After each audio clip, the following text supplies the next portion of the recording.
ชื่อปลาแน่ชื่อยังที่มันอยากกินมันอยากชิวาวในปากมันแต่มันกินน้อยเดียวฮอดช้ำนิ้วก้อยช้ำได้4 อัน100 เดียว4 อัน100 กีบ1,100บ่ฮอด100 เดียวอันบ่ฮอด500ซ้ำพี่น้องโดยโอ้มันได้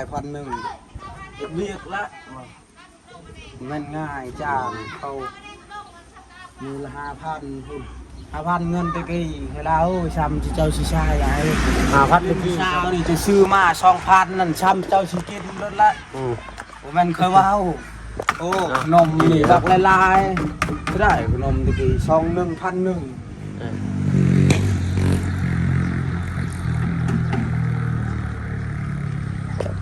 นื่อยเนาะเปิดภาพมากับพ่อสร้างท่าสีบานโมเมนเนาะสีท่าสร้างคือสร้างท่าสีน้องตัวไหนท่าตัวไหนสีท่าสร้างเนาะโอ้ยเหยียบได้หรือเปล่านี่ฮะได้แล้วเนาะโอ้ตัวสีท่าช้างได้เลยแล้วเขาใส่แดนถุงมือแล้วใส่ถุงเท้าไม่มาขาดเลยนะมันหมดแล้วโอ้ยเนาะท่าแต่หึงเลยบ่นี่แล้วใกล้สิแล้วเลยเนาะสีน้ำมันบ่ได้เขามาเล่นไม่เห็นน้องเพิ่นแต่ลายมือเด้พี่น้องเล่นแต่ทั้งลุมสวัสดีเลยสบายดีเนาะโอ้ยสวัสดีเด้อเลยสบายดีเพิ่นทุกคนก็พี่น้องเนาะก่อนอื่นทำมาเพิ่นก็ได้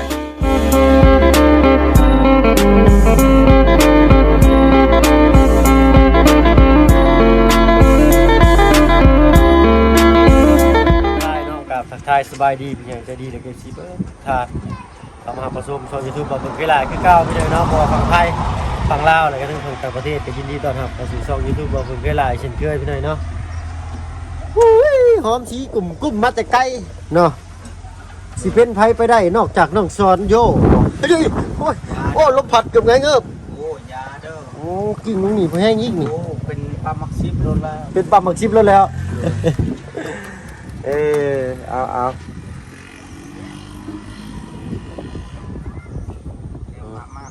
เนื้อมาบมันเป็นสีไม้ประดูสีเปลือกมังคุดนะ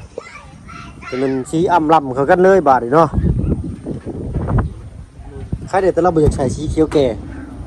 สีเขียวเข้มเนาะผมมากว่าสีเขียวเข้มตรงช้อน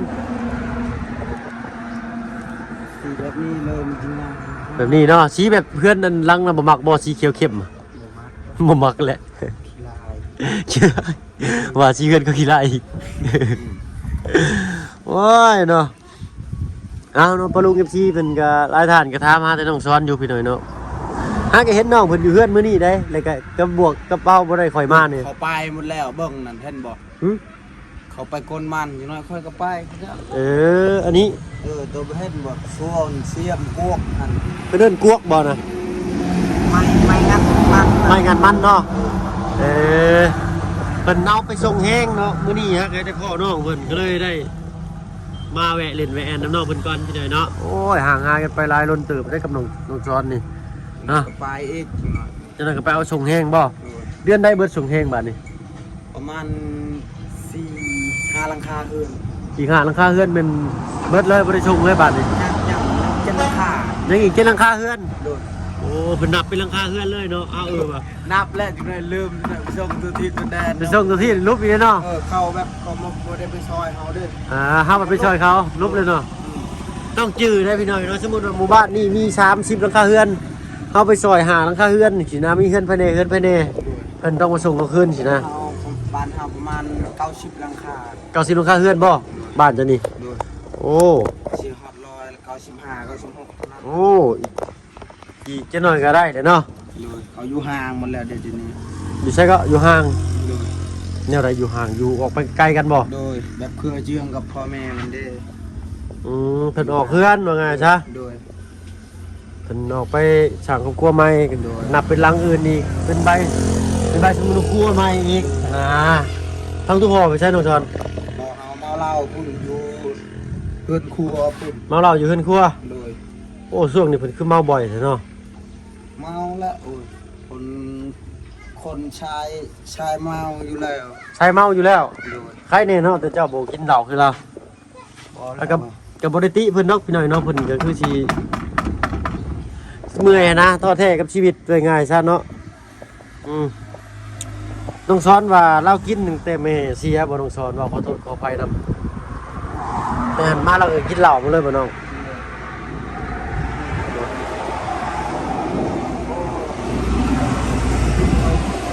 นอนรักษาแม่นี่แล้วบ่มีเงินใช้เลย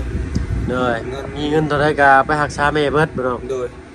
เงินฮอดก็ได้ตะกี้หันคอยยังตั้งห้านคือหมู่คือกัน แต่เขาซื้อตลอดเลยของอยู่เลยคอยแต่คอยเจ๊งบัดนี้เห็น เจ๋งเอาเงินไปรักษาแม่เบิด โดยเครื่องของไม้คายหมดช่วงคืนในเวียดหมดแบบเฮาบ่มีเทนแล้วเงินนั้นหมดไปรักษาแม่ ก็เลยเอาคืนของเพิ่นเบิดเลย โดย เลย ประมาณ30ล้าน40ล้าน โอ้30ล้าน40ล้านตะกี้กับแสนกว่าบาทบ่ได้ไปเลยเนาะตะกี้นั้น25ล้าน26ล้านแสนบาท ไปหมดอยู่เวียดก็ไปแต่บ่ได้ เพิ่นเป็นโรคยังน้องสอน จนเรือแต่ตัว เพิ่นเป็นโรคยัง มันเป็นมะเร็ง เป็นมะเร็ง โดย เป็นมะเร็งบ่เป็นเบาหวานบ่ทางบ้านเฮานี่สิถือเบาเลยไปเลยเนาะ เลย แบบว่ามันเป็นก็แบบบ่ฮู้นะว่ามันเป็นบาดเป็นแผลซื่อนะเนาะ มันแบบป่วย เป็นเบาหวานแห้งกับเบาหวานเปียกได้ไปเลยเนาะเบาหวานแห้งนี่สิบวมมันสิเหี่ยวแห้งครับเบาหวานเปียกนี่มันสิบวมขึ้นบีบไปใช้กับมีแต่น้ำนะ โดยนักศึกษาเต็มที่เลยใช่กับไปหมดไม่ได้ก็วัฒนามันก็อยากอยุ่นเฮาแล้วเนาะ แม่นเลยเนาะ เฮาจนจักชิเวาไม่ได้เลย เอาเนาะคนอยู่ก็สู้ต่อไปจักปีเลยน้องชอนเพิ่นจากไป มันได้เลย9 ปี8 ปี 8 ปี9 ปีเนาะแต่เจ้าจักปีเจ้าจำความได้หรือบ่ จำได้จำได้มั้ยมีครบทุกอย่างมีเครื่องมือทุกกันทีวีทีวอลครบอีก เด้นี่เบิดเลย อันสมัยบ่ได้มาซอยก็คือเก่านั่นแหละ อยู่เพิ่นพากระจาด โดย รู้ปีนี้คือสิบ่อยู่เลยเนาะ โดย เนาะบุญเนาะมันสมพงษ์กันน้องเอ้ยเนาะเป็นไปเป็นมากับมาหากันคือเก่าพี่น้อยเนาะข้าสิได้บินมาคืนลูกเจ้า เราบ่ได้มาซอยเฮาก็บ่มีซ้ำนี้ดอกเฮาบ่ได้คิดหน้าบ่ได้ฟันนะสิได้เรือนผู้หมู่เขาสิเฮ็ดซอย อันนี้ซอยสังกะสีซอยฟ้าบ้านเนาะห้องน้ำห้องครัวโอ้ยหลายอย่างอยู่ในบ้านหลังนี้ก็ได้ มันดอกบันไดใหม่เอ้ย เงินบ่เหลือจะเก็บเลยอยู่ทงกินข้าวก็บ่มีเลยช่วงนั้นหมดเลย ช่วงย้ายขึ้นไปหาในขึ้นครัวได้ ตะกี้พอค่อยยังขายไม่ขยุงไปชงตลอด โอ้ ไปชงให้เวียดเด้ แต่แม่ค่อยถึกมันป่วยบ่มีเงินรักษาเลยบาดนี้หมด ติดมือค่อยเลย ช่วยเหลือตลอดเลย อืม ช่วยเหลือแม่ตลอดเลยซื้อน้ำอีหยังแน่ให้มันกิน ซื้อปลาแน่ซื้อหยังที่มันอยากกินมันอยากสิเว้าในปากมาแต่มันกินน้อยเดียว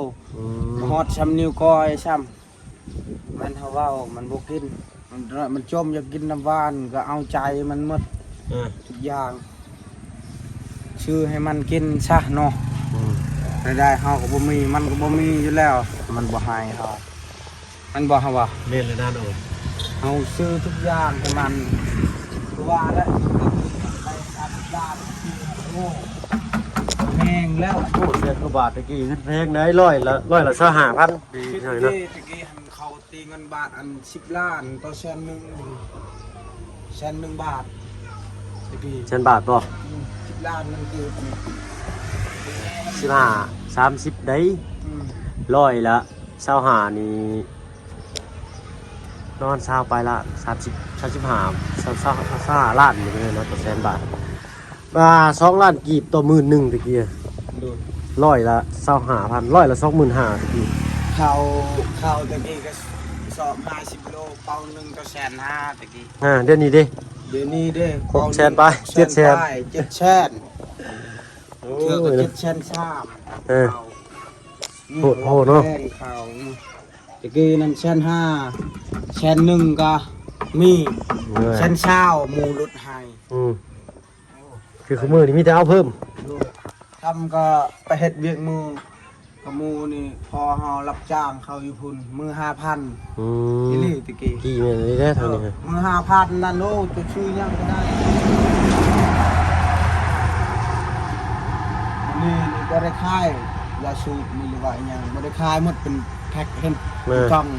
ขายเป็นหน่วย ขายเป็นกอก โดย ขายเป็นอันพี่น้องขายเป็นชิ้น แพงได้อันก็ได้4 อัน100 เดียว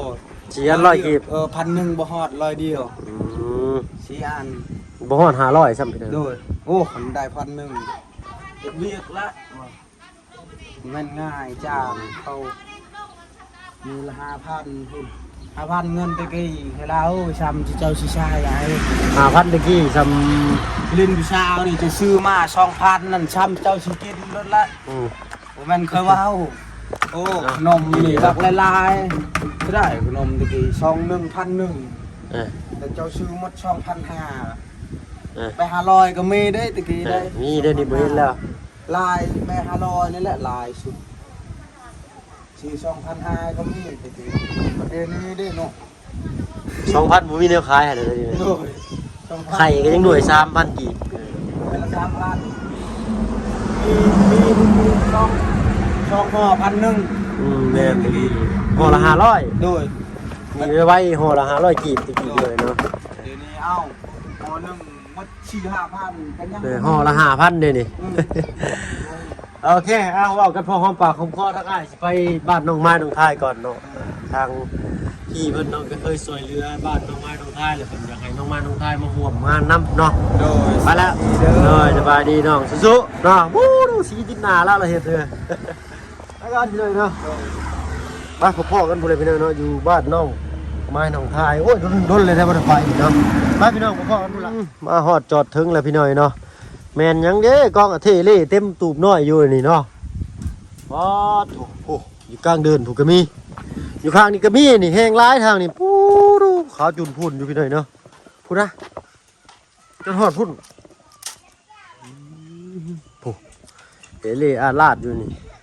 แคมพี่น้อยเนาะบ่แม่นยังแคมเพิ่นเอิ้นว่าแคมเด้อพี่น้องเด้อเนาะนี่เนาะมาบ้านน้องเพิ่นมีแต่แนวเฮ็ดแนวทำอะไรได้บ้านน้องไม้น้องทายนี่นะเพิ่นเอิ้นว่าแคมสายไฟเพิ่นต่อไปใช่นี่เนาะต่อไปหันต่อไปเพื่อนนี้เดี๋ยวโอ้ยสายไฟของกันในหันบ่ได้นะ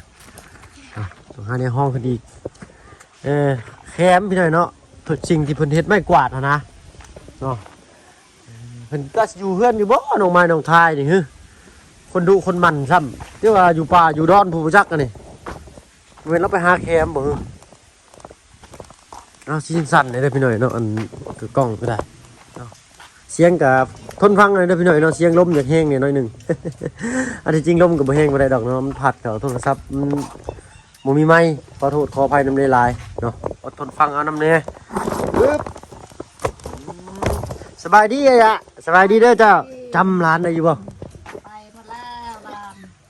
จำลูกได้อยู่บ่นี่ ไปละบ่าว จำได้อยู่บ่นี่ มาได้แล้วว้าว โอ้เนาะลืมกันแล้วบานแล้วกันจำบ่ได้เข้ามาสิบ่ญาติบ่อย่าบ่ญาติแต่ว่าพวกสิลักสิโจรบ่ โอ้ปรยานน้องบอก เงยแต่จื้อบ่ได้ซื่อเนาะเอ้าเพิ่นเฮ็ดยังอยู่อันนี้อาญะเฮ็ดยังอยู่ แคน แกะแคมเนาะ เลย เคยชิมได้แคมนี่ บ้านแกงจองเคยชิมอยู่ขออนุญาตนั่งน้ำในตู้เพิ่นเนาะ นาง ใช้โซดร้านจุดปอกแน่ อ่ะเนี่ยนั่นน่ะ ปอกแคมได้ไหม เนี่ยนั่นเนี่ยนำตอกนั่นนะ อ๋อซอยเอาซอยเอาแต่จริงกันเนาะ เลย ลงไม้ทางท้ายไปจะโดนเลยบ่จ้ะ บ่เมื่อกี้น่ะมาแต่ผูไปเลยพ่อแม่เราไปนำมันไปหมดพ่อแม่ ได้บ่นอนสิบ่ได้เนาะ ไปแล้วแหละเอาแคมมันไปคายหายเวียด เป็นไปคล้ายเป็นเห็นเป็นเปียกเนี่ย เอาแต่ผู้ไปเลยบริแหง อ๋อเอาเป็นแคมเปียกเลย โดย โอ้เป็นบ่ได้อยู่บ่ได้เศร้าดีได้อยู่เนาะ ผู้มือย ามแคมก็เป็นเก็บเกี่ยวแคมอย่างเดียวเลย อื่น เนาะ อยู่เฮือนแล้วมืออื่นมัน โอ้วันอาทิตย์โอ้ยสงสัยมาผิดมืออื่นสิเข้ามาใหม่ได้จะเดินมาบอกน้องพอดีเนาะ แค่อะไรมืออื่นผู้อื่นเอ้ยเอาบอกผม อื่นจื้อลูกได้อยู่บ่นี่ เออ ชื่อเท่าใดเป็นชื่อซับว่าอย่าสังเกตเหมือนกันเนาะร้านมีชื่อบ่าวพึ่งเด้อ เออ บ่าวพึ่งเคยลาละเนาะแต่รถในได้มีร้านมันเข้ามานี่เนาะ นั่นแหละอะไรเจอมาเจอชื่อมัน ชื่อได้แต่ว่าคิดพ่อบอกออกกันว่าบอก แม่ ชื่อ นั่นเจอ ต้อง เสียง พ่อ มา บอก เจอมันก็ชื่อกัน ชื่อเสียงก็ชื่อเนาะ โดย ก็ เท่าแล้วอะไรชื่อแล้วเท่าแล้ว จะได้มันพิษอันนี้หรือบอก แม่แค่นั้นเนี่ยแม่ มันทำนี้ได้บ่ดิ โอ้ยมานับ ฮะ เอาแม่เนี่ยนั่นนะ สั่นก็บ่ดิ กันโพดนี่ โอ้เสียทีมเลยเนาะ นี่ฮันกัดยาว กัดเอานำเขาบอกเห็ดดอกมันเสียของเจ้าจริงโอ้มันต้องกินง่ายเลยเอาไปซอยอันน้อยพวกพี่น้องน้องจะชี้โอ้ยดี แนะนำกัดเล่น โอ้ยยาวชี้ได้เนาะ ยาว ชี้ได้อีเนาะ นั่นได้ เอาที่นี่เขาไม่ดีตั้งแต่ที่มันเจอเสียของมันเฉยๆเนาะเอาคนเราดำเนินการขาด เราบูเราไปขนาดปูยันเราก็ได้มาแต่ปู ที่เนาะ ตัว อันนี้บ่ได้ผมเลย ไอ้ นะ ได้ ได้บ่ซอยน้อยพวกเฉยๆเนาะ นั้นน่ะ เพิ่นย่ามนี่เพิ่นไปหาแต่แคมป์เนาะอย่าเนาะ โดยแนะนำนะ ไปหาแคมป์ แล้ว เดียว หาแคมนะทางให้แล้วจะน้อยหันมัน น้องไม้น้องพายเพิ่นว่าสิพาขึ้นภูกับบ่ได้ไปจะเขือเลยเนาะบ่ได้ไปทางอื่นเลยก็มีแต่เวียกนี่เนาะพอดีทางร้านเขามาบอกเรื่องผู้ใหญ่ที่เพิ่นซอยสมทบเพื่อนหลังนี้นะ โดย เนาะเพิ่นซอยโอ้10 กว่าล้านได้หั่นเนาะเพิ่นว่าอยากเชิญชวนน้องไม้น้องพายเนาะไปขึ้นเฮือนใหม่ใส่หญ้างามนำเนาะเพิ่นก็ทุกข์ได้ยากนี่แหละเพิ่นก็สุดซอยจนมีเงินมีซ่านเลยก็มื้อที่ว่างานขึ้นเฮือนใหม่นะอยากเชิญน้องไม้น้องพายไปร่วมยินดีนำเนาะอยากสิได้อยู่เนาะอย่าเนาะอยู่ที่บ้านอันนี้ได้บ้านเก่งไข่วันที่6เด้อเนาะหน้าที่อื่นมาเพิ่นสิได้เข้ามาใหม่เนาะยันระยะเพิ่นลืมมันก็ต้องบอกกับตัวเจ้าของเพิ่นเองมันจึงสิชื่นใจเนาะจึงสิดีใจว่าซั่นซะในตู้บอกเพิ่นนำก็ได้เด้อแล้วมีบ่เพิ่นเข้ามาชวนไปขึ้นเฮือนใหม่วันที่6ว่าสิวันที่6ใกล้สิฮอดนี่ละเนาะสิ้นเดือนนี้เป็นวันที่6ทางพี่เพิ่นว่าไปเลยเนาะ มื้ออื่นบอกมื้อ บอกแล้ววันที่6เลยเดือนหน้าเดือน2วันที่6นะ มันโหมันลืม ลืมแล้วอ่ะ ถ้าอยากเป็นสิมักลืมพี่หน่อยเนาะเป็นได้เมื่อคืนนี่ฟันดีอยู่บ่จ้ะ จากแล้วนอนแต่ข้อค โอ้นอนลายเป็นตัวเป็นบริฟันเนาะ ำโดย นอนแคบคนว่า แอบแล้ว แคบแล้ว เนาะอ้าวอาจารย์นางลาจิขอตัวลำลาก่อนเนาะมีแต่มืออื่นที่ให้เข้ามาข้างนอกผมไม่ได้ไปใช้มืออื่นนะ โดยอยู่เพื่อนละมื้ออื่น ว่าอาทิตย์เนาะ มันเท็ด อาทิตย์นี้ถ้าเพิ่งว่างก็สิแดนขึ้นมามีเซก้อนเฉยเนาะ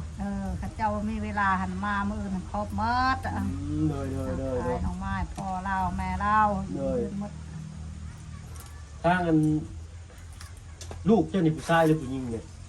อยู่นี่ แม่น ผู้ชายครับน่ะ อ๋อพอน้องไม้เนาะ โดย คนชื่อยังกอเลยนะ ฮัก ไอ้หักเนาะ